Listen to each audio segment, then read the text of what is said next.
contest time for Popdotcomix. JOJO, the other JOJO. Oh, what can I say? Thank you so much for putting this contest together,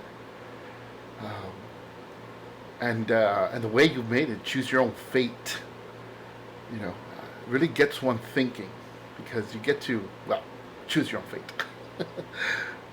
Like those, I remember when I was a kid, there were books that were called the Choose Your Own Adventure books, where you read to a certain part and they tell you, you have a choice, and you have to go to this page for that choice, and you have to go to this page for this choice, and you go to the page, and then you either go on continue with the story or you die.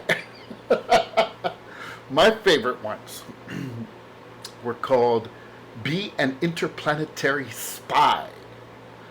It was a series of 12 books, and they were my absolute favorites, and I couldn't put them down.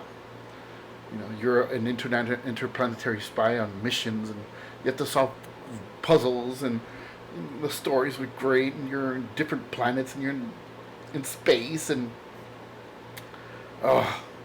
that's a series that needs to come back in a different form, computer or Blu-ray or video or something. I don't know. Be an interplanetary spy. I haven't thought about that in years. Thank you, JoJo. What can I say? I love your channel. Capital L, capital O, capital V, capital E. Love. I love how you do your unboxings. I love how you review stuff. I love how you take us on field trips.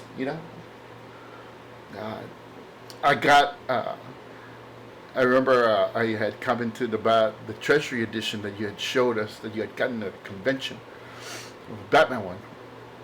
I'm looking for that one, and every time I've gotten 4 of different treasuries, and every time I get one, I think about you, and I go, oh, I can't wait to show this to Sue so she can see it. But anyway, I'm gonna do the comic book one,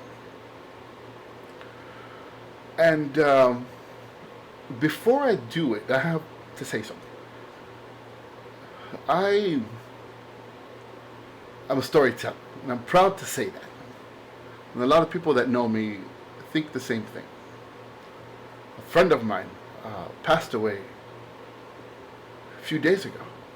He was an old boss of mine, and it was very, very sad, and I was thinking about him. And I remember when I had left, he told everyone that I was a natural storyteller,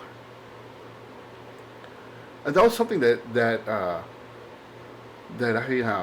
I kept, or that it stayed with me. That was like 10 years ago, and for someone of that caliber to tell you that is just incredible. It just validates everything that I do and that I am. And a lot of people do think, do say that I'm a natural storyteller. But anyway, sir,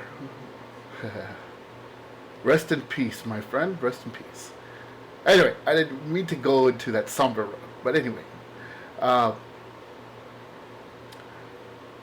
always been told to tell stories. By little children, by colleagues, by friends. And when I used to work overnights at a local affiliate, we would have some downtime, and the anchors and the reporters would say, hey, tell us about this, or tell us about that, or what do you think about this, what do you think about that? And so every time I would say something, it would always go into a story. And people would beg me for that. I want to have more stories. That's what they would tell me. I said, not today, maybe another day. But the stories would range from stuff that would make up, or things that happened in my life, and things. And they say that a good writer, or a great writer, always takes things from their life Case in point, the superhero or the story that I'm about to tell you. I have these here because these are my sketchbooks and my notes and stuff, and every now and then, I always write things, or I always draw things, and they're things about Thanos, Spidey. You see, I have ideas for stories. This is a revenge story right here. It's called The Five Concubines. Not finished with that yet. And a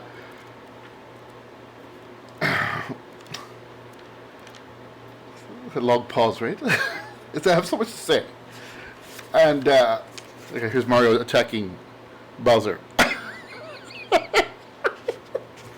Okay, on to the contest. Anyway, the reason I bring this up is I write notes and stuff, So, right here it says, Popdotcomix.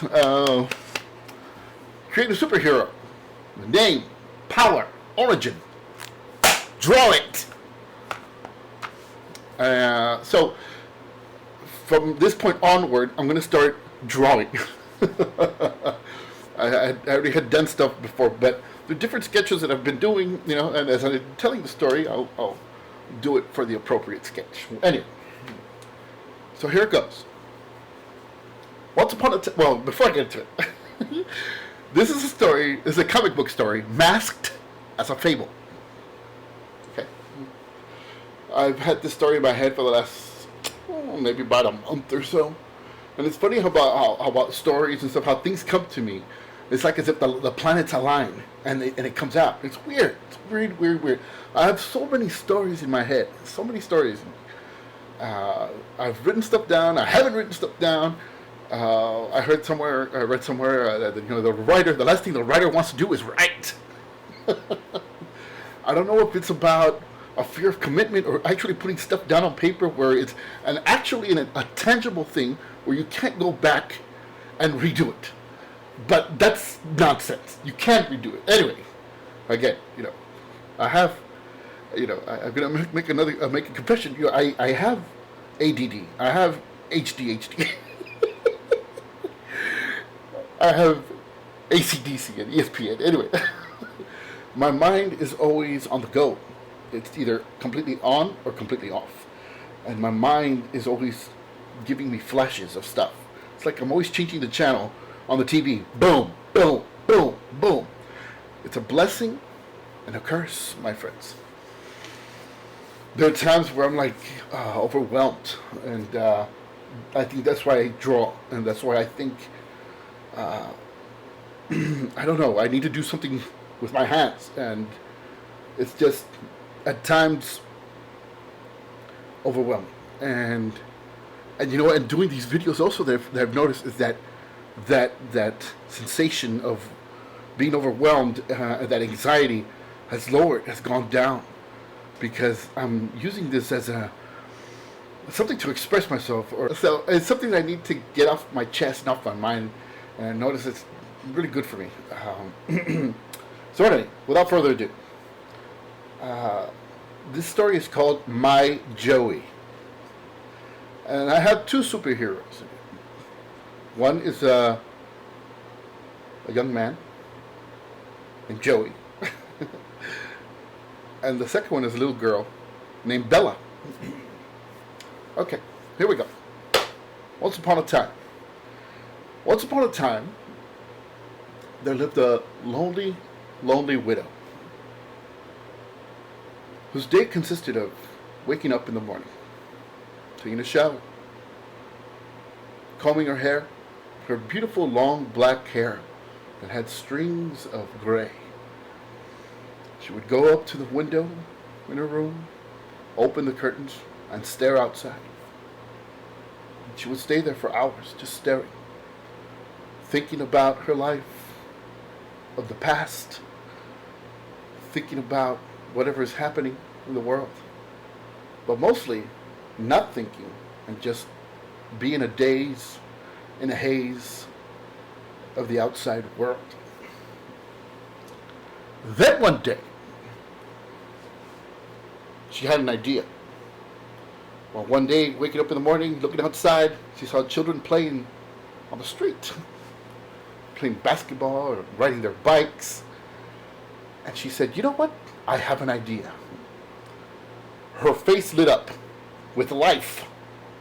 It's like as if somebody turned on an engine from a car that had been sitting there for years.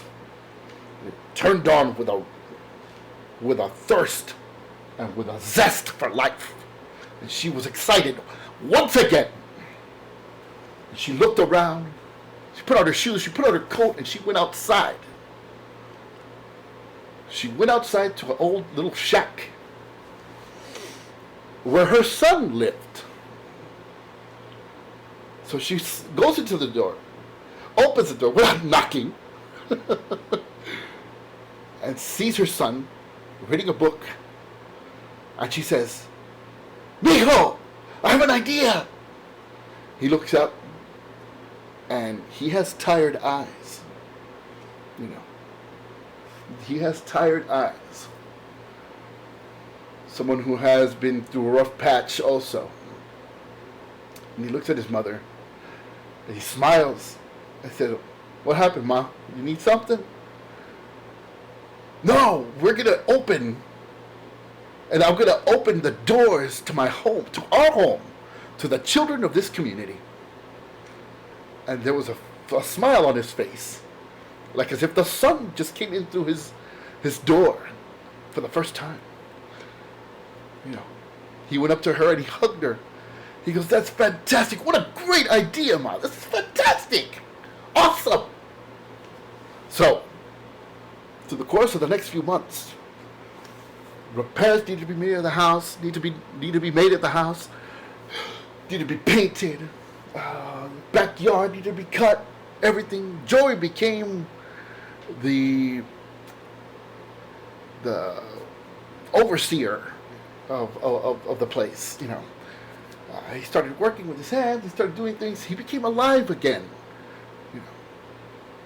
His mother also, inside, dusting and cleaning and preparing and reading and getting ready to open the doors to her home for the children of the neighborhood. And a day came, and children started coming in. And she says, welcome to my daycare. The house was filled with joy. The house was filled with smiles. The house was filled with little voices and the pitter-patter of feet that ran all over, inside and outside. And Joey saw everything, and everything was good. Years passed, you know, and waves of children came and went. Every couple of years, you know, they would come in as children, as babies, and they would leave as 4 or 5-year-olds. And then his mother would prepare them for the world, for the outside world. Would prepare them to speak 2 different languages. Would prepare them to love their neighbor. To prepare them to ask questions, to question everyone. She treated them as little adults with respect and with care, with love. 4 or 5 years, maybe 6 years had passed. One day, one fateful day, there was a knock at the door. It was around 6 in the morning. And so Joey's mom opens the door, and there was 2 people, parents, a mom and a dad, and there was a little girl, a little baby, a little girl. And the mom said, is this a daycare? And she says, yes. My mom says, yes. My mom. Joey's mom says, yes. Come on in. Welcome. So they come in, and they said, yes, this is our little girl, Bella. She was just born a couple of weeks ago. And she goes, look at how beautiful this little girl. This is such a beautiful girl. She had a round face, beautiful big brown eyes, rosy cheeks, a little bit of brown hair. And when Joey came into the room, his eyes fell to the little girl. And all of a sudden, something happened inside of him. He fell in love. The little girl smiled at Joey, and Joey smiled back. And that was the beginning of a relationship that would change the course of time, space, and the very fabric of reality. 4 or 5 years pass, and Bella gave Joey a gift. Joey began to feel like a dad or like a father to this child. And as the child grew, her words and her vocabulary grew. She was wise beyond her years. She looked at the world as a beautiful painting. She looked at life in a way where no one had ever seen it before. This little girl was something special. And Joey knew it. He felt something. So the day came where it was Bella's birthday. She was going to turn 6 years old. And my mom, Joey's mom, told Joey, you need to go get something at the store. Let's go get a cake. See if you can get a present for Bella before she gets here. Try to see if we can get all that stuff. Then she hears her knock on the door, and Bella comes in running. It's my birthday today, she says. I'm 6 years old. She hugs my mother. Joey's mother. Again, I'm basing the story on part of my life. And so Bella goes up to Joey's mom, and Bella started calling Joey's mom, Mom. Mommy, I'm here, she says. And then she hugs her with all her life. And then she runs up to Joey, she hugs him too. It's my birthday today, Joey. What did you get me? He goes, Mama, I'm sorry. I'm going to go get your cake. I'm going to go get it right now. And he goes, what kind of cake do you want? I want chocolate. Chocolate with chocolate. Perfect. You got it, he says. So Joey kisses his mom on the forehead. He goes, Mom, I'll be back. Let me go get that stuff. So Joey gets in his truck and drives off to the grocery store. On the way there, he's thinking about the chocolate cake. He goes, you know what, I made chocolate cake and chocolate ice cream, everything chocolate for her. I wonder what kind of toy she wants, Maybe a doll, maybe something. And boom! He's T-boned, and Joey instantly dies. The young girl texting slams into Joey, and Joey dies. In the middle of a thought. In the middle of a thought of love. In the middle. Just in the middle. So, the news gets back to his mother. His mother, as she hears the news, she drops the phone without even thinking to the floor. And she goes back to the window that she had sought comfort when her days were dark and lonely, but her days were just days. And as her head fell to her hands and began to sob and began to wail, Bella runs into her room. And she says, "What's wrong, Mommy? What's wrong?" She looks at her And Joey's mom picks her up, and she says, Mija, Mija, Joey died. And she tells her, what are you talking about? He's gone, Mama, he's gone. Well, Bella grabs Joey's mom's hand and takes her to the kitchen. She goes, what are you talking about? He's right there. Joey's mom looks in the kitchen. There's nobody there.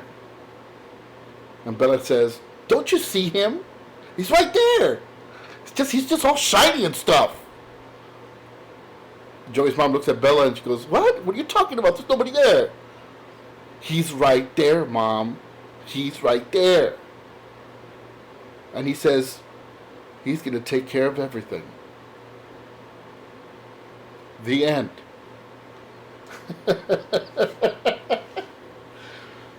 Okay. Well, of course that's not the end,